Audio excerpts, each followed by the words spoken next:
International aid agencies donate millions of dollars of food aid to Ghana every year. It's meant to keep malnourished children alive, but much of it is being stolen and sold on the black market. In this edition of Africa Investigates, Aremeyaw Anas hunts down those responsible for taking food from starving babies' mouths.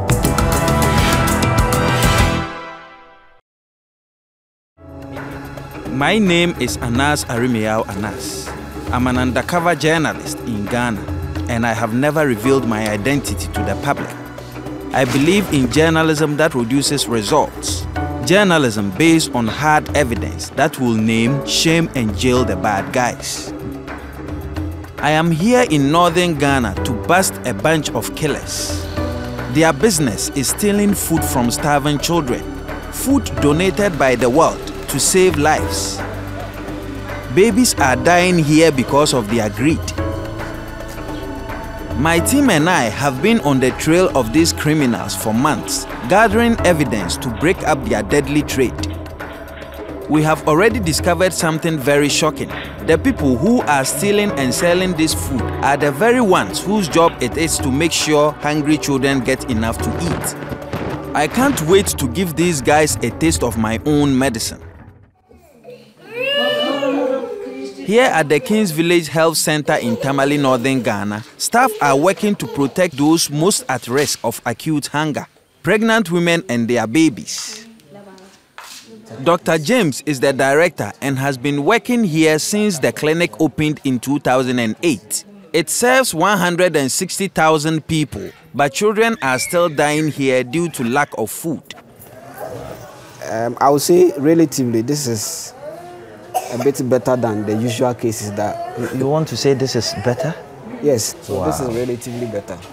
Shoshana Mohammed is nearly 3 years old, but is only the size of a 1-year-old. She is severely malnourished and needs oxygen to stay alive.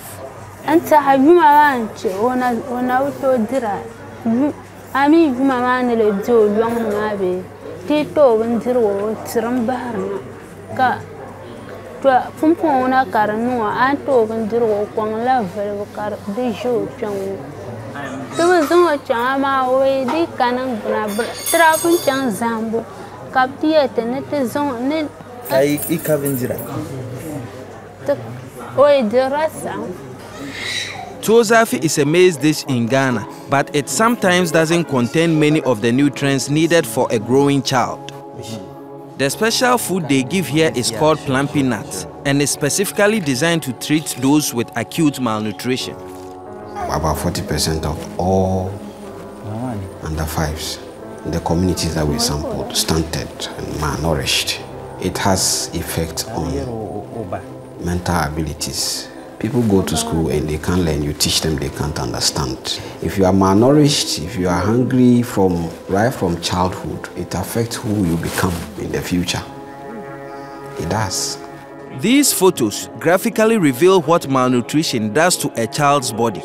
They show not only the effects of emaciation, but also the blistering that results from a lack of protein and essential minerals. Some children here also suffer at the hands of their own families. There is a lot of ignorance about malnutrition and its causes. The people here believe that the malnutrition is not actually caused by food. They believe that it's spirits, evil spirits. And for them, sometimes if it gets to extreme, they think that it's not worth keeping the child. So in certain instances, what they do is they get rid of you. Dr. James and his team have saved over 3,000 babies and young children who would have otherwise starved to death, succumbed to a related illness, or been discarded by their own families due to these cultural beliefs. But the plumpy nut food supplement is only supposed to be the last resort. Poor families are supposed to receive food aid to keep children properly nourished in the first place.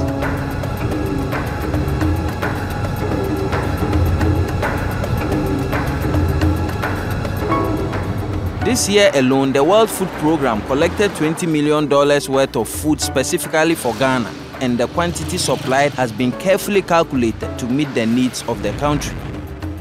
The food is supposed to be distributed by the Ghana Health Service. But as we've seen, many children here are going hungry and there are clearly problems in the supply chain. For weeks now, I have been going undercover across the northern region of my country, working with my team to get to the bottom of the shortage in food aid. They give oil, they give rice, they give corn, they give all those things. Can we get some? I have been following the supply chain and connecting with those responsible for distributing the food to the local nutrition centers. Somehow, this food seems to be disappearing while young babies and children are dying of hunger. Eventually, we received a tip-off from one of our sources. A man in one of the major towns in the north, Navrongo, was selling boxes of donated food. We managed to track him down. Inside his house, a huge supply of food aid ready for sale. Solomon Sanye works for the Ghana Health Service and is a district nutrition officer. He is supposed to make sure the food gets to those who need it. Instead, he is selling the food to make money for himself. We tell him we want to buy some. So the 35, the 20 bucks, how much will be? 700. 700. So this is the order. 5. 1, 2, 3, 4, 5. I wanted to give 6, but I'll still be, there is other one, the blend. I'll still be looking around if I can get some. So maybe ask him when he's ready. All this food meant for desperate mothers and children. And here, this government nutrition officer is selling it to us for private gain. So I'll go to the other facilities. If I can get the blend.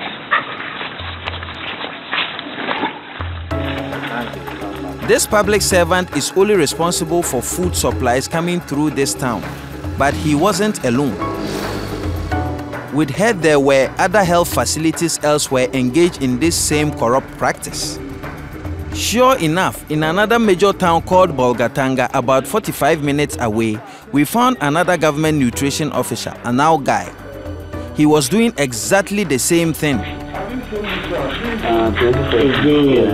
have seen the date of an production date here. 2013. Now that we had evidence of these people stealing and selling this donated food, it was time to bring in the police and bust these criminals. Inspector Freddy Abua is the Deputy Crime Officer for Ghana, Upper East Region. This is the evidence of our man, one of them, yes. That's his room. And then that is the food. As you can see, yes, super. Gift of Canada. Yeah. So, seeing this, is this enough evidence to move forward? Yes, there is. There is. We have a prima facie case. Yeah. Yes. As you are aware, the criminals don't operate in a vacuum. At least they must get some syndicate. Because for all we know, the goods are transported from somewhere to his place of abode. So a lot of people will be involved. So when he's arrested, we make sure that he leads us to his source of supply. I have been doing these undercover operations for years, exposing crime and corruption.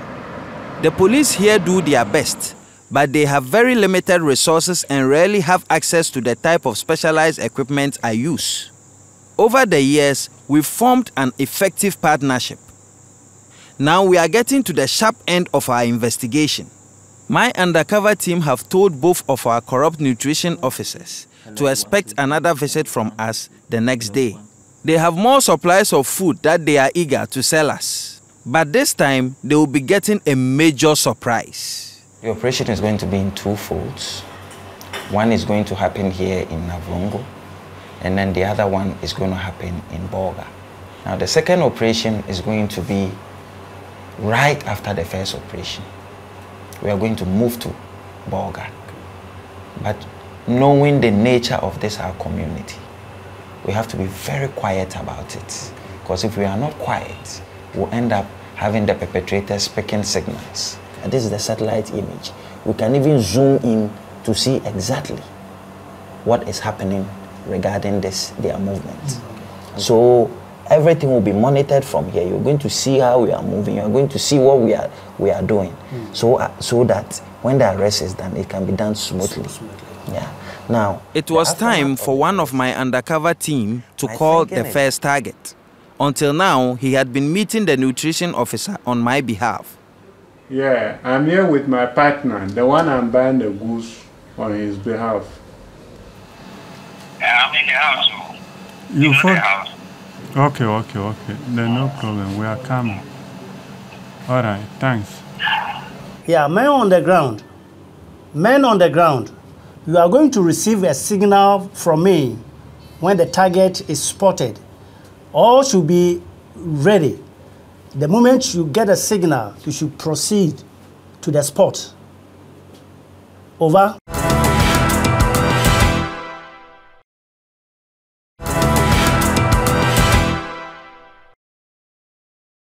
Well, as we speak, everything is in place. The policemen are on the standby. The vehicles are ready.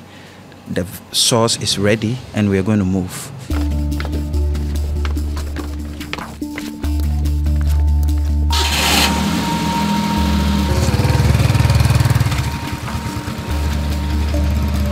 The team is proceeding to the target house.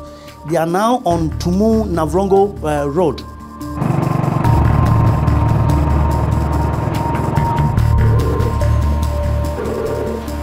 They are the Mutual Health Center. The team has reached Mutual Health Center, heading towards the target house. They have passed the police station.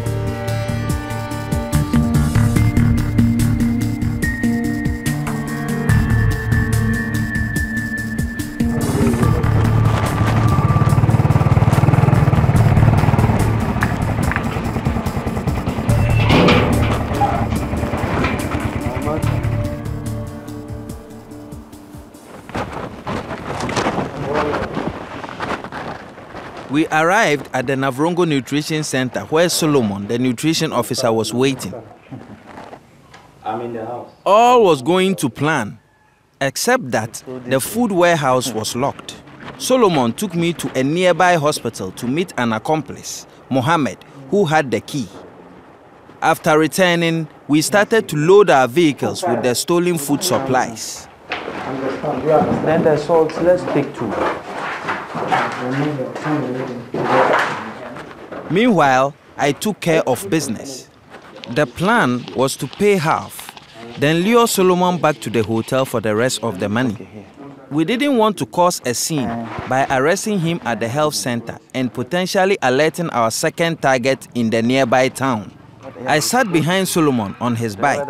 My partner was supposed to follow, but then our target seemed to get spooked. He suddenly took a different turning, and I found myself alone with him. He's gone. He's proceeding to our end, or where? Okay. He's proceeding to our end, to the hotel.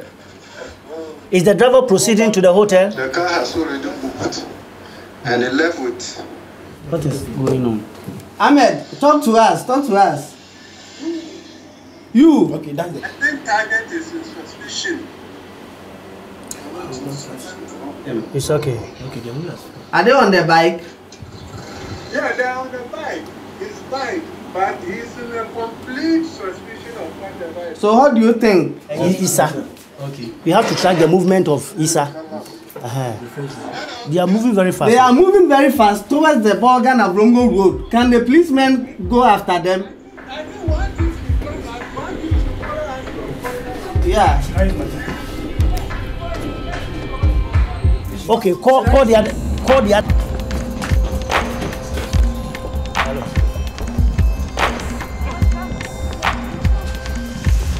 Hello. We are coming. Go straight.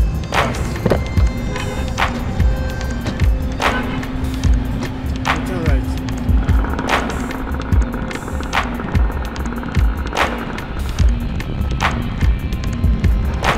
Ahmed.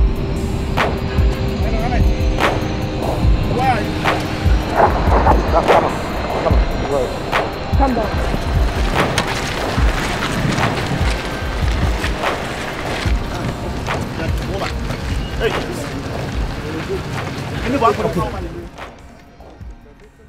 I had been alone and out of communication with my team for almost 15 minutes, and I was relieved when I saw the police arrive to arrest us. Okay, now there is another suspect somewhere. Mind you, you are going to speak a language that everybody will understand. Come. Move the car. Inspector Yabua was intent on arresting Solomon's accomplice, Mohammed. We rushed back to the food warehouse, but he wasn't there. Instead, we found the director of the hospital next door and took her to see what we had bought. Yeah. Bring the suspect here. Bring him in. Madam, but are you sure these are your goods? We have this type. We have this type. They normally bring some, we offload it here and then send to the hospital. That's where the distribution is done. Yeah. This one, I bought them from your warehouse. It's a warehouse? Here. Yes. Just here? From here? Yes. Hey. You know, Director, we put some here and some at the... You know the gentleman? Yeah, we know him. Is he one of your workers? Yes. Solomon is one of your workers? Yes. Meanwhile, the police had apprehended Mohammed, the accomplice who had the key to the warehouse. Did you know we were buying the food or not? Did I know you were? We were buying the food or not? I don't know whether you are buying the food. You don't know? Because they said you are coming to pick the thing. Okay. So when you negotiated with me about the bags of maize that I should pay for, what was that? 2 bags. I said you are. No, he said he's selling things, but I don't know. So you knew. So you knew he was selling things. For me, this job was done. But for these two, their ordeal has only just begun. Now we had a second target to apprehend. This was indeed a difficult nut to crack. In a long time now, I haven't had a suspect who proved so difficult to be arrested. It took me through a lot. In fact, at a particular stage, I had to say to myself that I was going to self-arrest him. But fortunately, he came in cool and we got him. I just hope that the second one, which is coming on in the next few minutes, won't be this crazy. In the end, it all unfolded according to plan. Almost.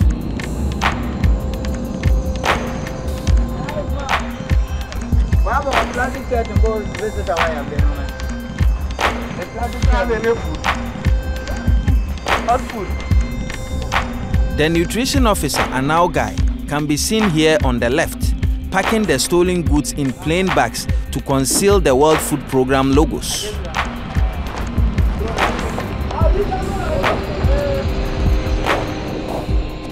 The bust begins. A police officer fires a warning shot into the air.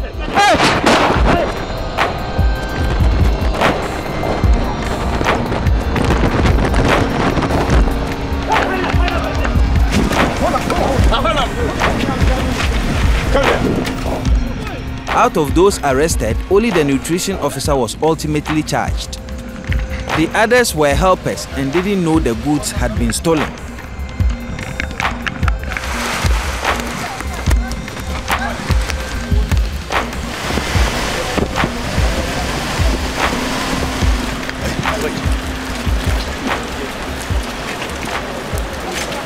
We want the truth, nothing but the truth. So at the end of a long day, our 2 raids went successfully, albeit with a little drama. The 2 suspects you see bled were released. The others are awaiting trial. The police told us that this sort of crime is very difficult to detect without inside information, and they need the help of the community to stamp it out. We cannot tell how widespread maybe this activity is. We only bump on it, depend on the intelligence that we have at hand. So somebody must be able to recognize that this activity going on is a crime, to be able to inform the appropriate authorities to take the necessary action. So with this very good intelligence, which is very timely and accurate, so we're able to get the target. It is going to serve as a very big deterrent to any such people who are involved in such activity.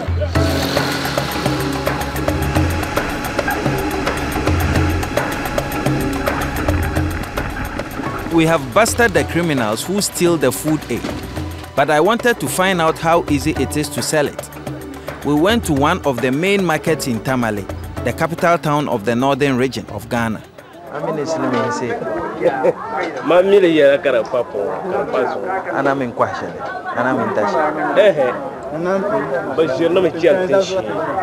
Kapti kala ne san marata ti. Anya pam ngo bizang na blande mutir bi shaban ban kala afima. Ba da tin kuji da fulo tan da so. Bukon so platne nje. Katinge sharka zana anda. La una yi zana yan competition. Disturbingly, it looked like this food aid was being sold regularly here and in large quantities.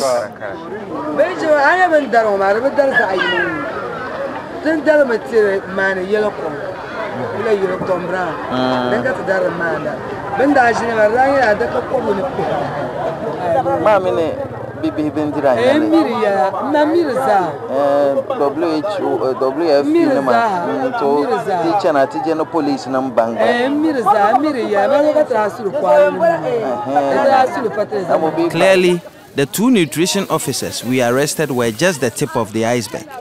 Who knows just how much of this food aid is being diverted away from the poor families and children who need it?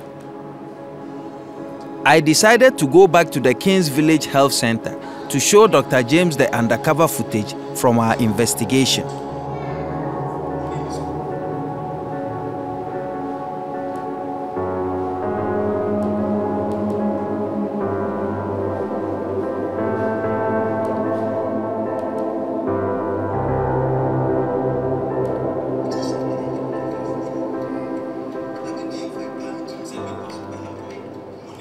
Yes, Doc, what's your take on the film you just saw? It's a very unfortunate situation. This is comparable to murder. Because a lot of people are malnourished and people are dying in the communities. And it is not really the issue of, having seen this, it is not really the issue of the food is not there as I used to think. In this community where we have so many malnourished children, and these people are deprived of what could save their lives, it is crime. It is the highest crime. So I find it very worrying that all of you are not even able to detect that it's not about food shortage, but then it's because of activities by this syndicate that leads to the shortage. What you have just shown means that all of us need to be very vigilant, especially with the reporting systems. How much have I received? I need to be able to go extra mile to make sure that at least the directors who monitor the distribution know that I actually received X number if I'm given X number. Do we need aid? Do we need food as aid? This is a big question. In the long term, Ghana will not need aid. If we get the people who will think right, who will make sure that what we are producing ourselves is taken care of, we will not. But where the aid comes every time, then it stops us from thinking. It shuts our brains, and then people begin to take advantage. So in the long term, we don't need aid. But in the short term, yes, we do. But the most important thing is how we manage the aid, making sure that the right monitoring and evaluating systems are in place to make sure that what we get is effectively being managed.